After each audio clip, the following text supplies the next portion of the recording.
41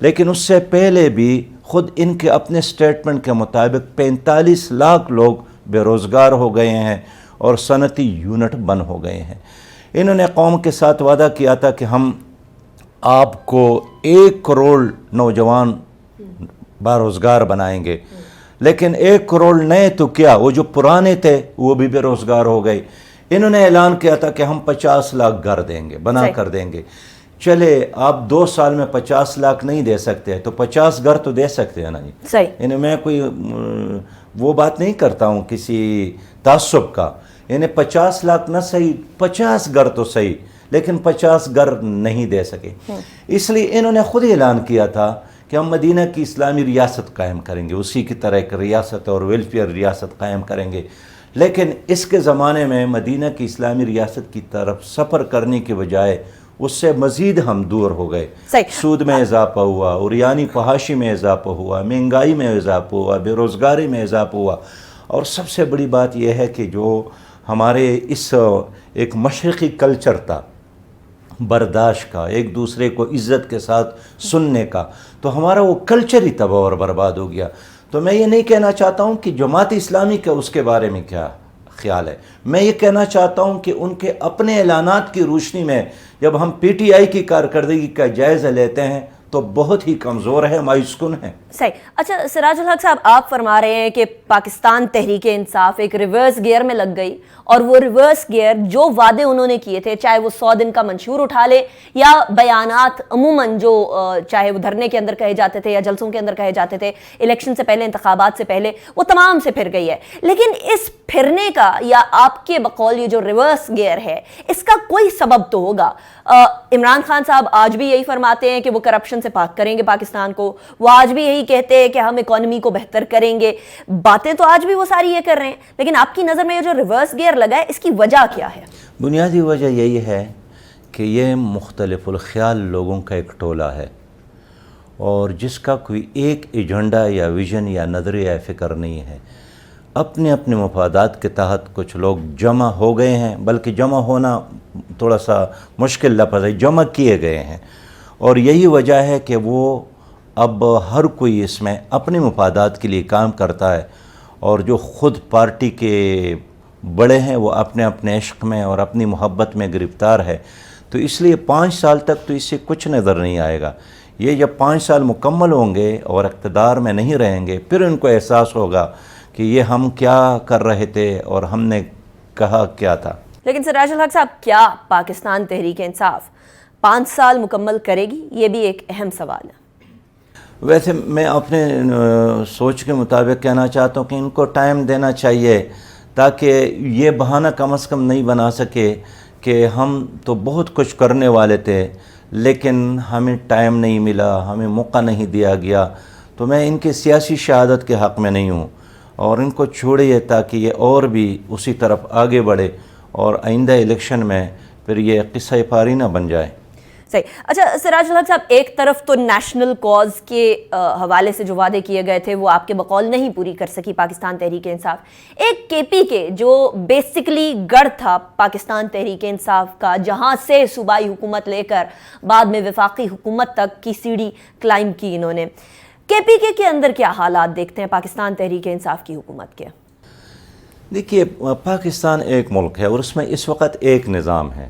اگر میں کہوں کہ سندھ، پنجاب، بلوچستان اور کے پی کے میں کوئی فرق نہیں ہے، مخصوص کچھ لوگ ہیں، ان کو اقتدار میں لایا گیا، مسلط کیا گیا، ان کے حکمرانی ہے، تانوں میں فرق نہیں ہے، تعلیم میں فرق نہیں ہے، بلکہ اسپتال تو اور خراب ہو گئے۔ پہلے کچھ نہ کچھ کام ہوتا تھا غریب آدمی کا، اب تو یہ پرائیویٹائزیشن کی طرف جا رہے ہیں۔ تو صرف چھت حکومت کی ہے، باقی اگر وہاں آپ کو پانی کی بھی ضرورت ہو تو اس کے لیے بھی آپ کو پے کرنا پڑے گا۔ اب ایک مثال لیں، اس حکومت نے بڑے نعرے لگائے کہ ہم نے خیبر پختونخوا میں 300 ڈیم بنائے ہیں، آپ نے بھی سنے ہوں گے۔ تو میں نے سینٹ کے فلور پہ وفاقی منسٹر سے پوچھا کہ چلے 300 ڈیم آپ نے بنائے ہیں، ہم آپ کو شاباش دینا چاہتے ہیں، لیکن آپ 3 مہینے کام کر کے 300 میں سے 30 کا نام لے لے۔ اب 6 مہینے گزر گئے، وہ 300 میں سے 30 ڈیم کا نام نہیں لے سکے۔ اس لیے ایک پروپیگنڈا ہے، اور ظاہر ہے پروپیگنڈا بھی ایک طاقت ہے، اور آج کل تو لوگ کہتے ہیں کہ ایٹم بم سے زیادہ طاقت جو ہے وہ پروپیگنڈے کی ہے۔ رائٹ۔ اچھا سراج الحق صاحب، پاکستان تحریک انصاف کے اقتدار میں آنے کے بعد اب کچھ سکیمز سامنے آنا شروع ہوئے ہیں، جس کے اندر آئی پی پی سکینڈل ہے، جس کے اندر آٹے اور چینی کے بحران کا معاملہ ہے، جس میں جس طریقے سے قیمتیں بڑھی تھیں ڈالر کی اس کا معاملہ بھی ہے۔ بہت ساری چیزیں سامنے آنا شروع ہوئی ہیں۔ سراج الحق صاحب، ایک ایسا لیڈر جو یہ کہتا ہے کہ میں آنیسٹ ہوں اور جس کی ایمانداری کے چرچے پوری دنیا کے اندر موجود ہیں، جو کہتا ہے کہ میں پاکستان سے کرپشن ختم کر دوں گا، اس کے ہوتے ہوئے ایسے سکیمز کیوں سامنے آ رہے ہیں؟ دیکھیے، یہ پہلے دن نہیں ہو رہا ہے، یہ 2 سال کے بعد یہ کچھ ہو رہا ہے، اور 3 سال کے بعد مزید ہوں گے۔ سب سے پہلی بات یہی ہے کہ اس حکومت نے انہی لوگوں کو ساتھ لیا جو کرپشن کے خاتمے کے لیے نہیں تھے، بلکہ وہ اس چیز میں ماہر تھے کہ پیسہ استعمال کرو، حکومت بنا دو، اور پھر اپنے پیسے میں اضافہ کرو۔ اور یہی وجہ ہے کہ لینڈ مافیا ہے، ڈرگ مافیا ہے، شوگر مافیا ہے، آٹا مافیا ہے، یہ سارے مافیاز ہیں جو حکومتیں بناتی ہیں اور پھر اس میں کماتی ہے۔ لیکن خود حکومت کیا کر رہی ہے؟ آج بین الاقوامی مارکیٹ میں تیل کی قیمت $18 فی بیرل ہے، لیکن آپ کی حکومت کیا اس طرح عوام کو سہولت دے رہی ہے؟ آج بھی اگر آپ نے گاڑی میں تیل ڈالا ہو تو اس حکومت نے فی لیٹر 80 روپیہ آپ سے کمائے ہیں۔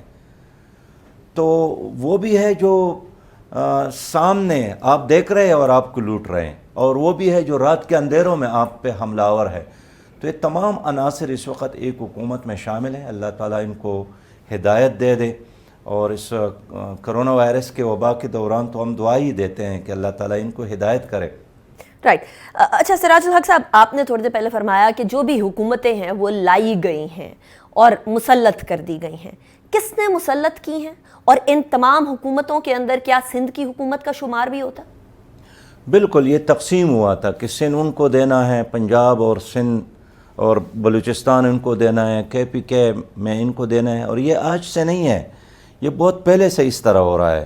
آج بھی یہ جو موجودہ حکومت ہے، یہ میں کہوں گا کہ صابن پر کڑی ہے۔ اب دیکھیے، اس کے لیے میڈیا کی ارینجمنٹ خود تو نہیں کر رہے ہیں، یہ دوسرے لوگ کر رہے ہیں جنہوں نے ان کو لایا ہے۔ سیکورٹی سارے مسائل وہ ان کے لیے حل کر رہے ہیں، فارن افیئر وہ ان کے لیے ڈیل کر رہے ہیں، معاشی معاملات ان کے لیے۔ اس لیے آپ نے دیکھا ہوگا کہ جب یہ سعودی عرب جا رہے تھے تو اس کے ساتھ بھی آرمی چیف گئے تھے، بلکہ اس سے پہلے بھی گئے تھے، امریکہ گئے تو بھی ان کے ساتھ، چائنا بھی گئے۔ تو اس لیے سارے معاملات کا جو ارینجمنٹ ہے ان کے لیے یہی لوگ کر رہے ہیں، اور خود ان کا بھی احساس ہو گیا ہے کہ ہم نے اپنے کندھوں پر اس طرح ایک بڑا بوجھ رکھا ہے کہ 2 سال بعد بھی یہ خود چلنے کے قابل نہیں ہے۔ تو میں اس لیے کہنا چاہتا ہوں کہ انہوں نے شاید گڈ فیتھ میں یہ کیا ہوگا، لیکن ایک بچہ بھی 9 مہینے کے بعد خود چلنے لگتا ہے۔ ان کے 2 سال ہو گئے کہ اب بھی یہ چلنے کے قابل نہیں ہے۔ اس کی بنیادی وجہ یہی ہے کہ یہ جو انجن ہے اس میں مختلف گاڑیوں کے پرزے ہیں، یعنی اس میں ٹرک کے پرزے ہیں، جیپ کے پرزے ہیں، موٹر کے پرزے ہیں، کچھ سائیکل کی بھی لگے ہیں، کچھ ہیلی کاپٹر کے بھی لگے ہیں۔ تو اگر اس طرح تمام چیزوں کے پرزے جمع کر کے ایک انجن میں لگا لے تو ایک جگہ پہ شور تو مچائے گا جس طرح یہ حکومت مچا رہی ہے، لیکن وہ فاصلہ نہیں، اس کے نتیجے میں فاصلہ نہیں گھٹتا ہے، فاصلہ ختم نہیں ہوتا ہے۔ لیکن سراج الحق صاحب، ایک پرائم منسٹر اور آرمی چیف کے اکٹھے دورے کرنے کے اندر مضاحکہ کیا ہے؟ کیا تو یہ اچھی بات نہیں ہے کہ ایک امیج جو پاکستان کا تھا کہ ادھر تو سارے کام جو اسٹیبلشمنٹ کیا کرتی ہے، سول گورنمنٹ سے بات کرنے کی ضرورت نہیں ہے، وہ ایک امیج ڈیفیوز ہو رہا ہے کہ پرائم منسٹر اور آرمی چیف مختلف جگہوں پر اکٹھے دورے کرتے رہے؟ ہمیں تو کوئی اعتراض نہیں ہے، یہ تو خود عمران خان صاحب کہتے ہیں کہ میں ایسا وزیر اعظم نہیں بنوں گا کہ کرسی پر میں نظر آؤں اور فیصلے کوئی اور کرے۔ یہ خود عمران خان صاحب کے سٹیٹمنٹ، ان کے بیانات، ان کے انٹرویو، ان کے جلسوں میں تقاریر موجود ہے کہ میں ایسا وزیر اعظم نہیں بنوں گا کہ مجھے پیچھے سے اسٹیبلشمنٹ ڈکٹیشن دے اور ان کے اشاروں پہ میں کام کروں۔ لیکن آج وہ سب کچھ کر رہا ہے جس کے خلاف اس نے تقاریر کی ہے اور جس کے خلاف انہوں نے بارہا اپنے موقف کا اظہار کیا ہے۔ ہمیں کیا اعتراض ہے؟ اگر ان کے لیے